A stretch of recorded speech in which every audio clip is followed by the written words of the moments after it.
You might think this milk carton can be recycled. Your town might even accept it. But the state says it's too expensive to process here and it'll end up in the garbage. In fact, trash is now cheaper than recycling. And experts worry communities could say, why bother? At the buyer's house, if it can be recycled, into the green bin it goes.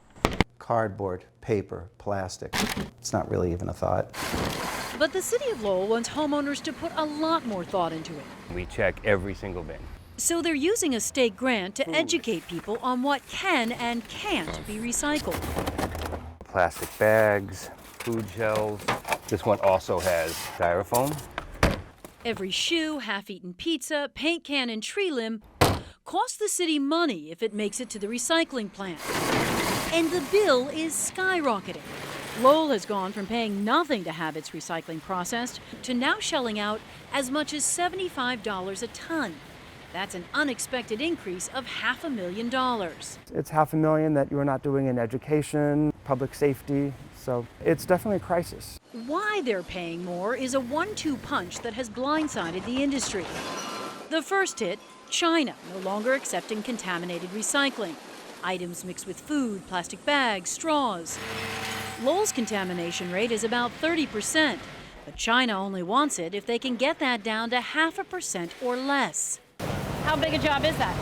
Well, it's impossible to meet that standard with what you were starting with. Waste Management, which processes recycling from 20 communities at this Billerica plant, is now spending more money than ever on equipment and workers, trying to catch bad recycling before it gunks up the machines. Bowling balls? We see an amazing amount of bowling balls. Each day, they find about 14%, or 63 tons of what people put in the bin is no good and has to be thrown out as trash. People put this in recycling, but where will it end up? This will end up in the landfill or in an incinerator. All this.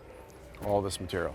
But the municipal landfills are bursting at the seams. The state's been forced to allow some to temporarily expand, but 3 of the 9 are slated to shut down entirely in the next 18 months.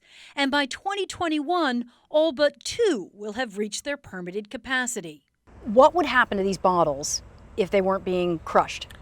They go right to a landfill. Now remember that 1-2 punch? Here comes the second blow, glass. You have beer bottles, you have Coke bottles, you have wine. Communities used to pay nothing to recycle glass because bottlers would take it off their hands and reuse it. But the last local plant just closed. So cities and towns now turn to someone like Chris Carney to grind it into road fill for a hefty fee. So cities and towns are taking a big hit. They're getting killed, destroyed. So what's the answer? I don't think there is one right now. We have to figure this out. We have to be able to recycle the right way. Or what? Or it's going to get really expensive on both fronts. And full. And full. The state just rolled out nearly $3 million in grants to spur innovation and ease the burden for communities.